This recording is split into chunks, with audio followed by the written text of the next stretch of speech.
Greetings, citizens. This is King Prewyoko, finally back in Minecraft. I'm playing on my friend Cynical's server. We decided to upgrade to 1.16. Here's something outside. Anyway, we decided to upgrade to 1.16, and when we did that, we decided to restart the server. So I had posted a few episodes before, didn't really get to do a lot of the things I wanted to do. A new server. So let's see how it goes. I want to take you on a little tour of what I've done so far, and hope to have videos of me actually doing things in the future. Alright, let's take that tour. Okay, first, this was my starter house. I just carved it into a mountain. It was the easiest thing to do. Didn't have to worry about building anything. Plus, at the same time, I could turn this into a little strip mine, which is what I did. So I'm going to show you that real quick. Takes forever to go down.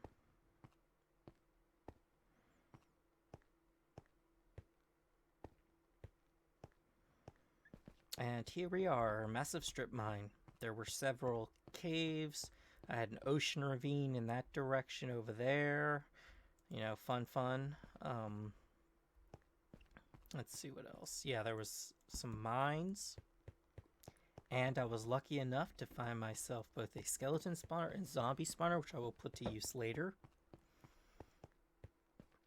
Now, I did start on the area where I want to build my current base. So we'll go over there next, just so I can show you what I've done so far.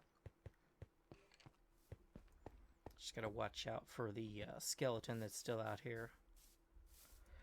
So that's where my strip mine is, inside of a little mountain entrance there.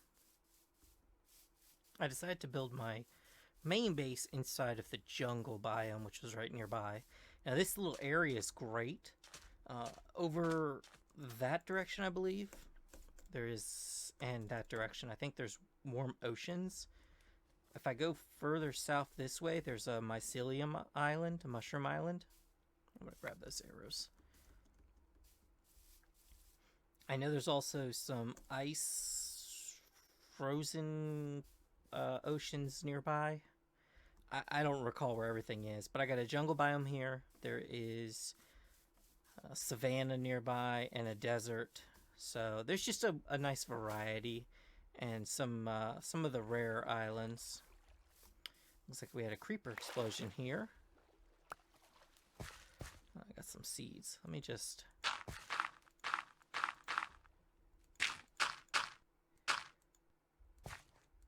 fill this in.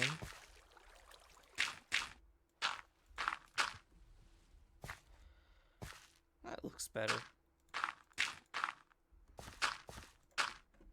There we go. We'll fill that little hole in. This looks like it was an old creeper explosion as well. So what I did is I decided to come out to a point in the jungle where there was some water nearby. There's my little skeleton horse over there. And I decided to just carve a giant circular hole into the ground. It goes down a ways. When after I carved the hole, I decided to carve out a huge void, which I then sculpted to try to look like a cave with stalactites and stalagmites. Now, all of these areas are unlit because I put gray carpet on the stone to keep them from being spawnable. But in the stalactites, I put water sources so they would occasionally drip. And of course, as I'm looking at it, it's not going to drip. But every single one of the stalactites has a water source in it. So it should drip. Drip, damn it. Drip.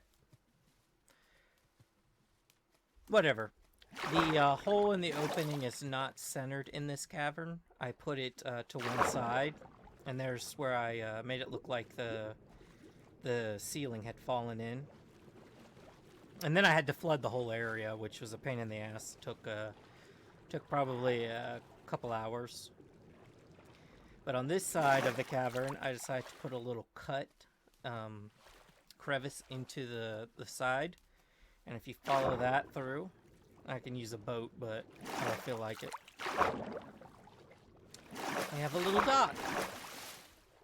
So like I said, this is all custom. There was nothing. There was some caves and stuff, but I actually filled those in and then redid them. I tried to make it look natural, but also not game generated. I thought that was a nice look. Got a couple lanterns just hanging down for decoration. And this will be the entrance to my house, which I have not done a dang thing with yet. I plan on having a super smelter. I think I want to have it over here. It's gonna be a minecart-less one because I hate the sound of minecarts, and there's some issues with chunk loading sometimes. If the chunk unloads, since the minecart's an entity, sometimes it may not function correctly. And plus, there's also issues with ensuring proper item distribution between the two. I'll fill that in. Between the two, between all the different furnaces and stuff. And I don't want to have that as an issue. Over here, I built a little mini base to operate while I design and gather resources to build my actual house. I got my little bed right here, and over here I got a little nether portal to gather some resources in there. A little gate there because when the nether portal's active, we get the pigmen coming in, wandering in. Trying to think what else.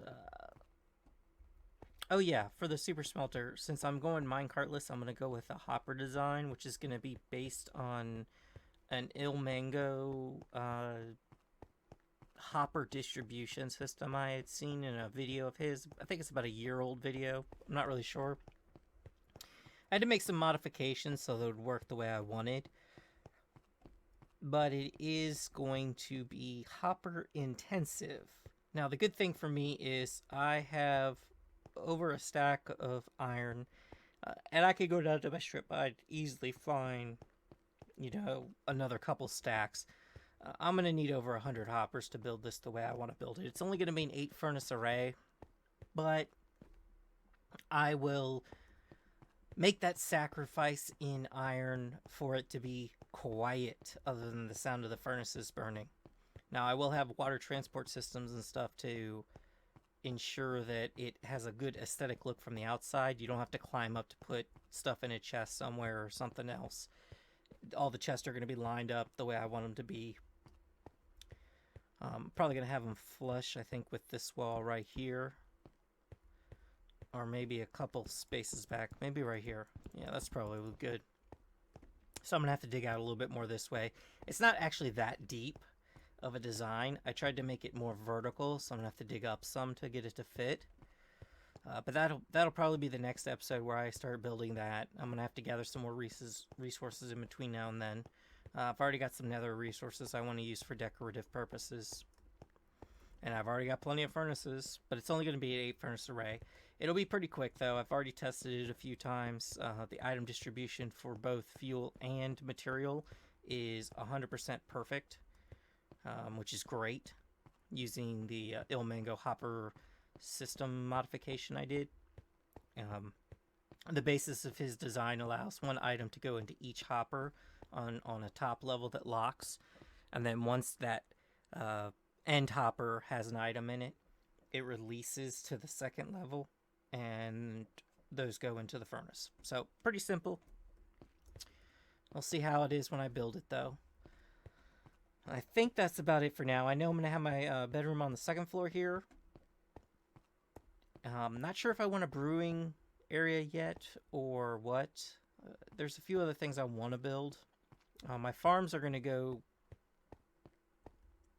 somewhere else. I don't want them to be too close. Having a wool farm near my bed before has been really annoying. So, not going to do that.